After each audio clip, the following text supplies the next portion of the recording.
Hello everyone and welcome to Ryan's Book Club. That's right, it's the second video in this series. If you want to check out the first you can, but you don't have to.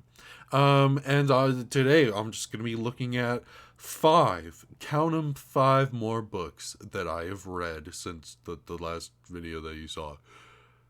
And last time I reviewed and talked about the books in the order that I had read them.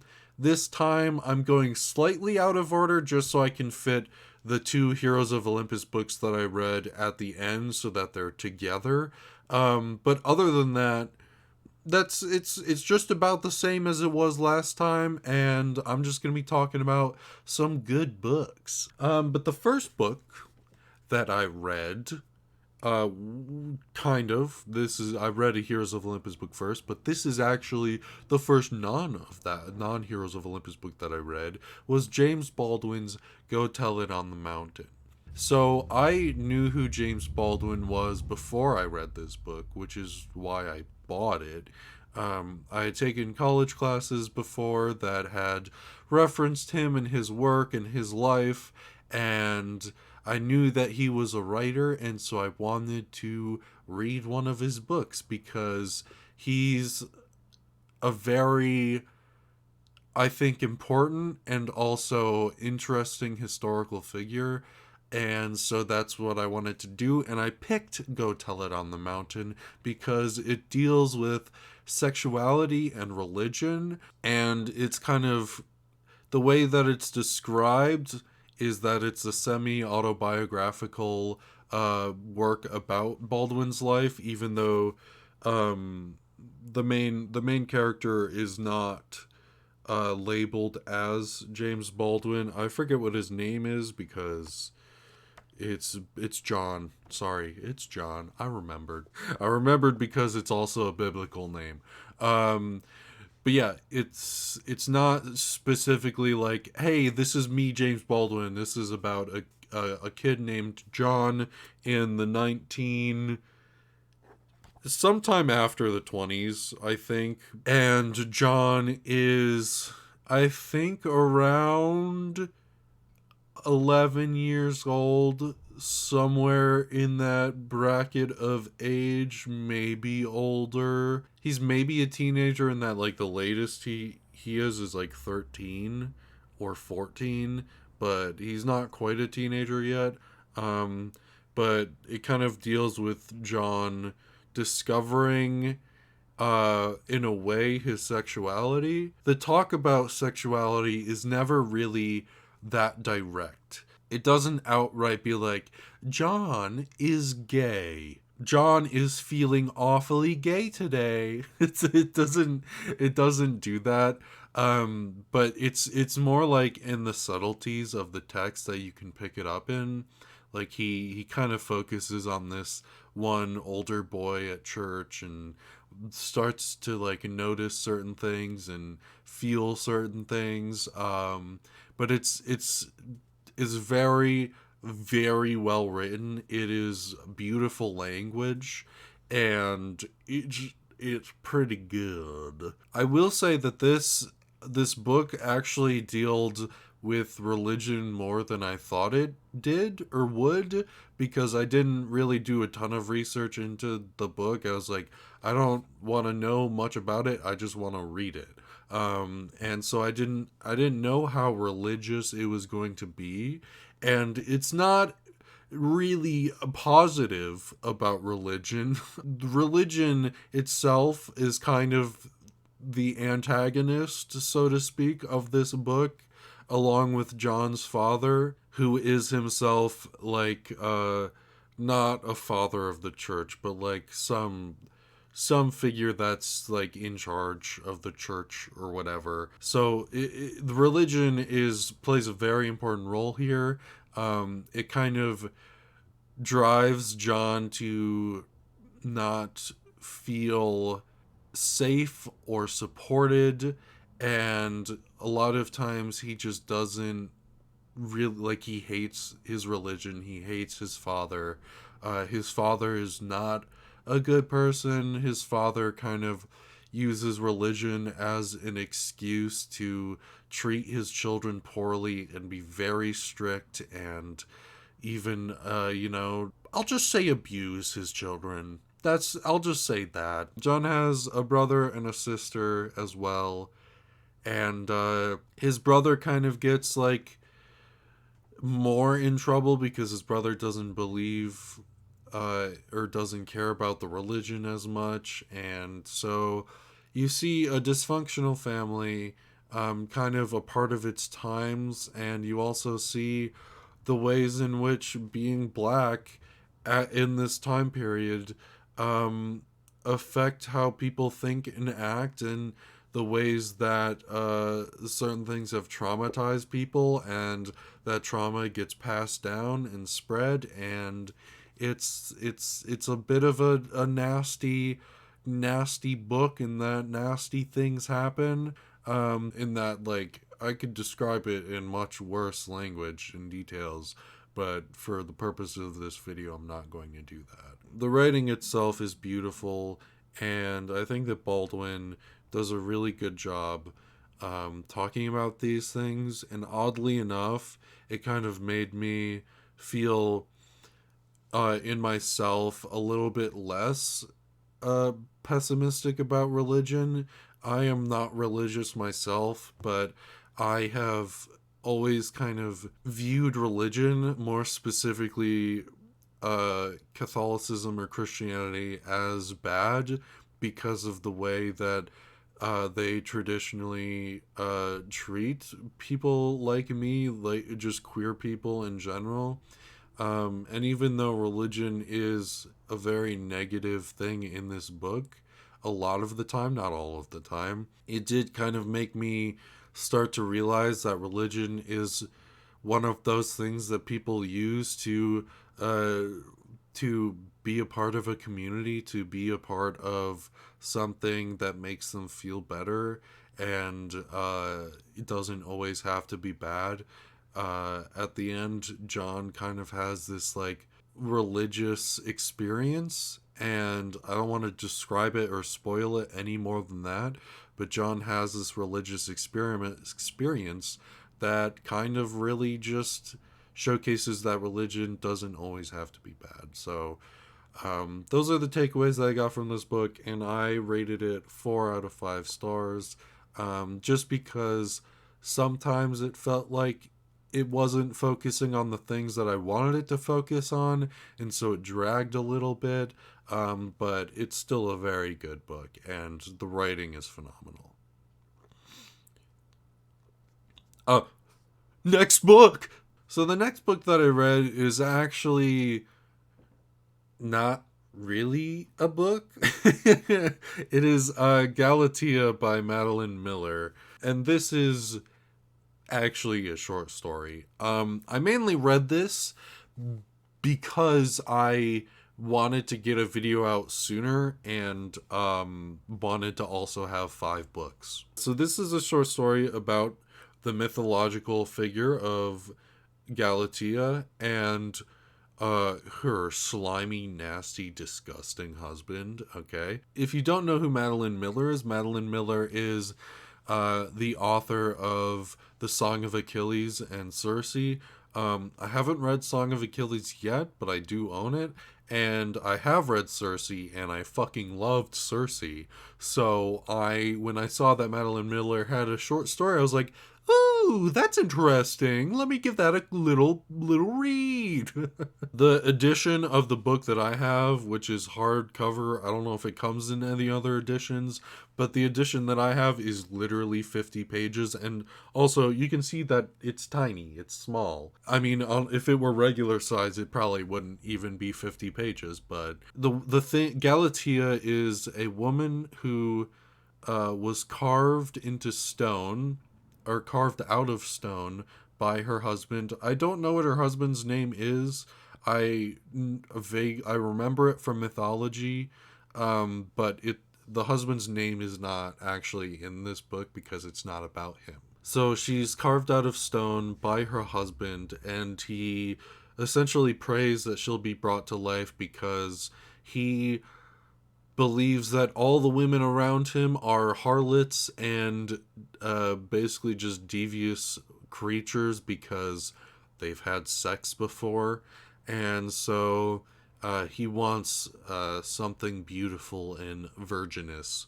So he prays that Galatea will be brought to life and the gods bring her to life. I mean, by the very short, brisk description I gave of the husband and the reason and his reasoning for wanting Galatea to come to life, kind of showcases the fact that, you know, I'm not a great guy, kind of sexist, kind of misogynist, and also just straight up abuses his wife. So this book deals with that, and it's about Galatea kind of becoming her own person outside of the man who sculpted her and taking revenge. So you'll love to see that. So yeah, there isn't much I can say because it is a short story, and if I say more, I feel like I would be spoiling it. But Galatea also has a daughter with this man, and that is another big plot point in that the father doesn't really want a child, doesn't care for the child, and is very strict with the child, and Galatea loves the child more than him, and that's a piece of conflict. And so yeah, it's like I said, it's very short, but it's Madeline Miller, so you know it's going to be well written. And I think I would give this. It's hard for me to rate this on the same level as other books as its own thing. As a short story, I would give it like between 4 to 4.25 stars. But as like comparing it to other books, because it is so short and you know it doesn't get as much depth and detail, I'd probably make it like 3.5 to 3.75 stars, comparing it to everything else. But as its own thing, as a short story, it's very good as well. Now, I guess I'll carve the next book out of stone. Can I even do that? Alright, now this is a book that I'm very excited to talk about, and that is The Honeys by Ryan La Sala. Oh boy, this was a phenomenal read, everybody.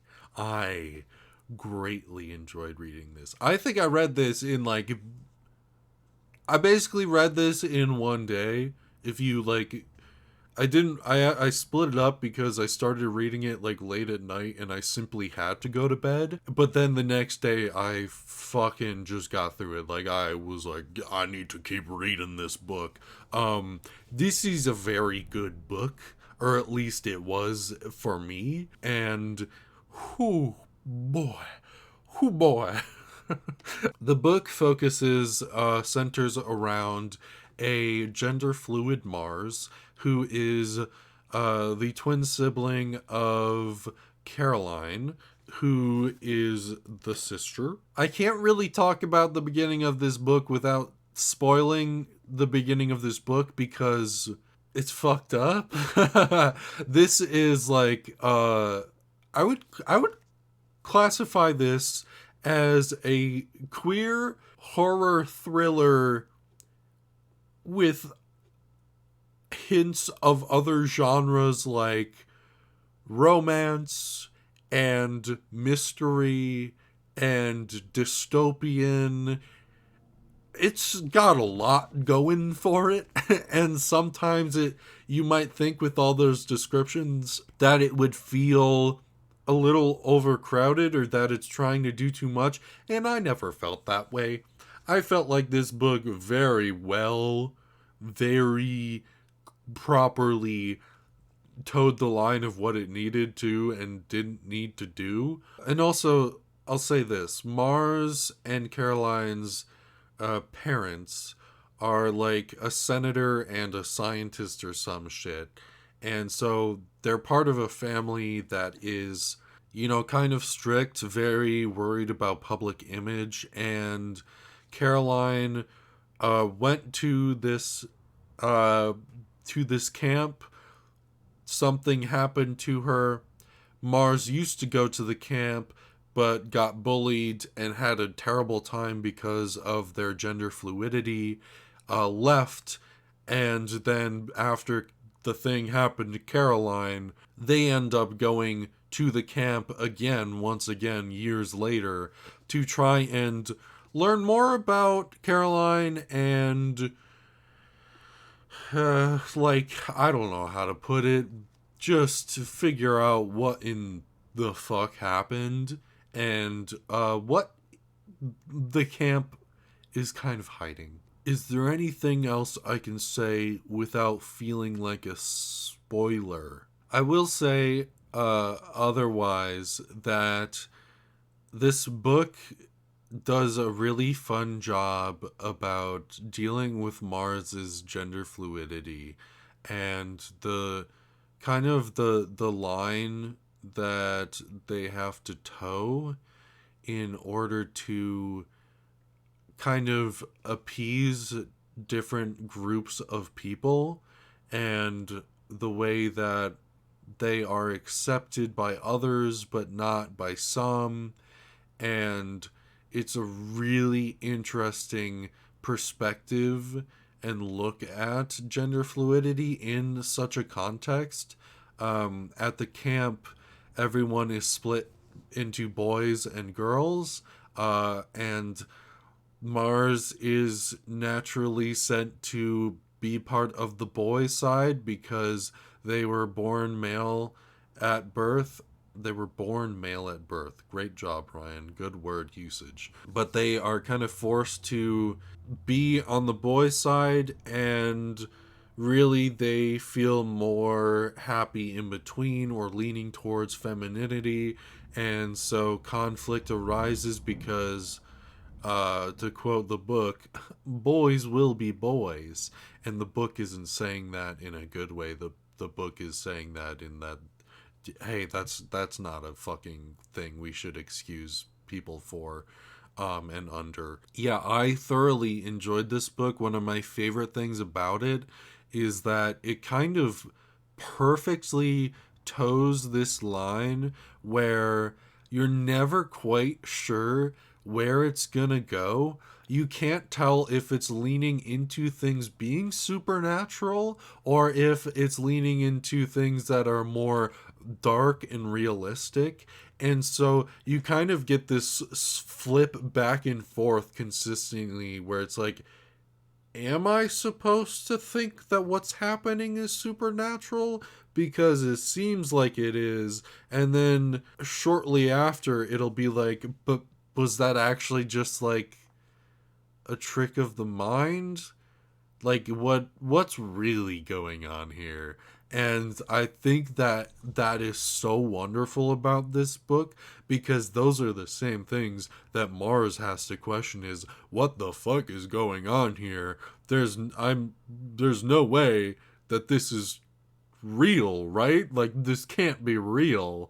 And then so Mars kind of, deals with this constant questioning in their head, like, what's happening? Excuse me? Okay. Mars's sister Caroline was a part of this group within the camp known as the Honeys, hence the name of the book.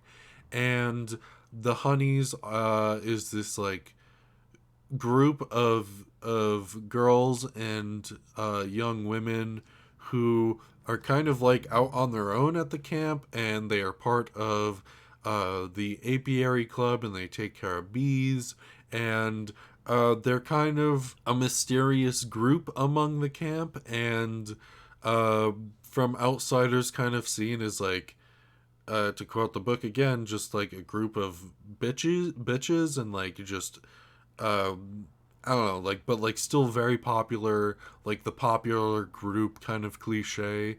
And so you kind of dive into the mystery of the Honeys as well, and get to know some of them, and get to know some of the mystery behind them, and why the way that they are, why they are the way that they are. Yeah, very, very good book. Now is going to be a quick spoiler segment. So skip ahead to this time. If you don't want that, okay? So the book opens with Mars's sister Caroline showing up at the house when she shouldn't be there because, hey, by the way, she's meant to be at camp right now. So Mars is confused, right? And you know, they've kind of grown distant recently, but they're still they're still very close in that, like, they are twins and they have like this sibling bond. And lo and behold, Caroline is actually there to kill Mars. And in her attempts to kill Mars, harms Mars in certain ways, like breaks their hand and slashes their ear, until they both fall off of a banister and Mars crushes Caroline and Caroline is dead. So that's the main reason why Mars goes back to the camp, because what the fuck was that about, Caroline? Why did you try to kill me? That's weird. So that's what I wanted to talk about with the spoiler segment, even though it's not that much of a spoiler because it happens in the fucking first chapter, but just it's a good book. Okay, I think that I rated this book 4.75 stars out of 5. Pretty close to 5 stars for me. It's not quite there because I'm one of those snobs that's like, well, I can't have every book be 5 stars because they're not like perfect, not to me. But this is getting close there, man. This is a good book. And I guess speaking of good books, hey, where's the next book, everybody?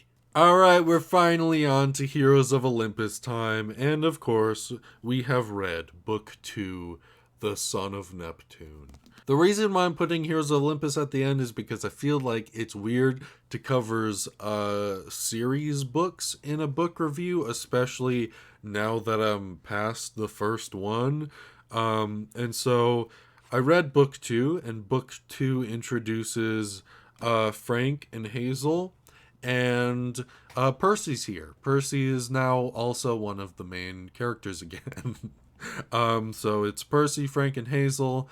They gotta deal with stuff as is typical because it's Rick Riordan. He does a great job, and you know they gotta go on a quest or something. I don't know how much to say about this because no matter what, if it's written by Rick Riordan, I'm probably going to like it a decent amount. I think that compared to the first book, I like this one a decent amount more.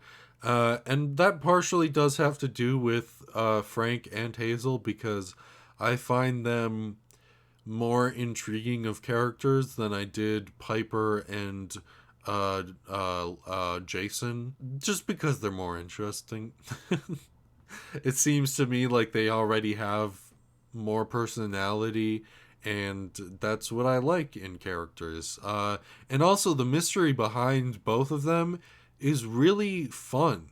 Like the fact that Hazel is like conjuring jewels and is like hiding this secret from people and was dead, and that Frank is also kind of hiding this secret from people, and it's just like a stick. It's just a piece of wood, and you're like, what's this piece of wood about?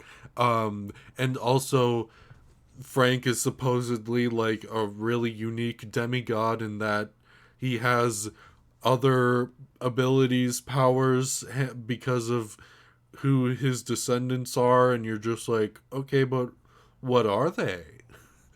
And then it's really fun to defend the first book. I think the villains were great in the first book, and I think they're okay in this one too. I think they were more memorable in the first book. I don't even really remember who these guys fight except for the weird food hoarder and the giant at the end. And also, Death is there. Hi, Death. We need to save you. But yeah, no, I really I enjoyed this book. I don't know, I don't want to talk too much about it because I'm sure many people have read this series. But just know that I thought that this was a great introduction to Frank and Hazel, and I really like Frank and Hazel, and I'm glad to have Percy back. And I should talk about this because I am truly a Beth shipper. Not that it's really shipping because they are together, but I will always love and defend them. And the fact that the only thing Percy remembers is Annabeth, like he remembers Annabeth's name and he remembers his love for her. God damn it! You can't be doing this to my heart, Rick. Can I call you that? Yeah, I found that truly incredible, and I loved that aspect of this book, is that it's like, so these two fucking love each other to death. It's too bad they can't see each other because Percy's memory was wiped by a certain goddess. Sorry about that, I guess. Also, I love New Rome. I think New Rome's pretty cool. And I really like seeing its contrast to Camp Half-Blood. I think that it's fun, and I enjoyed it. And I rated this one 4.25 stars out of 5. But that's not the only Heroes of Olympus book I read. So we better conjure up the jewel that is the next book. Yeah, that one could use some work. Oh boy, it's time for the Mark of Athena. This one, so far, is my favorite book among the Heroes of Olympus series. And I like that we finally get all 7 demigods of prophecy together. I like that it's not so split up. I feel like at this point, I cannot lie to you and say that I have looked ahead in the second book because I was curious who the chapters were going to be from the perspective of. To me, it seems like Rick kind of realized that it's like limiting to only focus on 3 or 4 characters' perspectives because, you know, this one is Annabeth, Piper, Percy, and Leo. And before that, it was Frank, Hazel, Percy. And before that, it was Jason, Piper, and Leo. I think that Rick kind of realized with this one that it's a little bit limiting to only focus on 4 characters' perspectives, because I looked ahead and he doesn't focus on just 4. He also looks at other people as well. I'm like, yeah, I think it was about time we did that. I don't know why I like this one so much. I just thought that it was really fun, and I'm so happy that Annabeth and Percy are reunited and that their love is so evident and so present, and like fucking goddamn, it makes me jealous. I also think the villains are cool in this one again. I really like that Hercules shows up. Like, bro, we got fucking Hercules, aka Heracles. Everyone loves Heracles. That's their favorite form of Hercules. I mean Heracles. Oh, and I mean, I guess it's a spoiler, so I won't say it, but Annabeth has to go follow the Mark of Athena, and it's in the prophecy. The fucking daughter of wisdom walks alone or whatever, so it's like, yeah, so she has to go by herself. But the villain is phenomenal that Annabeth has to, you know, say hello to, especially because of certain character traits that she may possess. So yeah, that's what I'll say. I I think that it's really cool. I always love Percy and Annabeth chapters, but I also liked Leo's chapters a lot in this book because you get to see where he truly doubts himself, and the way that he feels left out. Like he feels like the seventh wheel, and I think that that's really cool because he's the only one that isn't a pair at this point, and so it's just it's like, yeah, that's fair. That's really honestly fair, bro. So yeah, I really like his chapters as well, and I like seeing Narcissus and Echo. That's such a fun little tale to bring into this. So yeah, I truly enjoyed this book. I like seeing them basically start a civil war between the Greeks and Romans, and then they have to go and be like, I guess we can't do anything about that because we have this prophecy we have to follow. And then they go and they do a bunch of cool stuff and also fight each other a little bit and just get to where they need to go, which is Rome, the original Rome. I like the giants. I like Bacchus. I like Dionysus. That he's a part of this because, I mean, come on, it's Dionysus. He's gonna be the way that he is. So yeah, I think I rated this one 4.5 out of 5 stars because it is so far my favorite in the Heroes of Olympus series. I can't do my next book segment thing because, well, I didn't read any more books. That's it. That's the end. But like last time, I want to talk about the books that I'm planning on reading. So if you're interested, you can also pick up on those. I'm almost confident that I'm going to finish Heroes of Olympus, which is just 2 more books. Within this next batch, it'll probably be another batch of 5. So those 2 are pretty much guaranteed. The other guarantee is Piranesi by Susanna Clark. I don't really know what the other 2 books that I want to read are. I think that there's a good chance that there will be a horror book or a darker themed one. I just haven't really decided on what yet.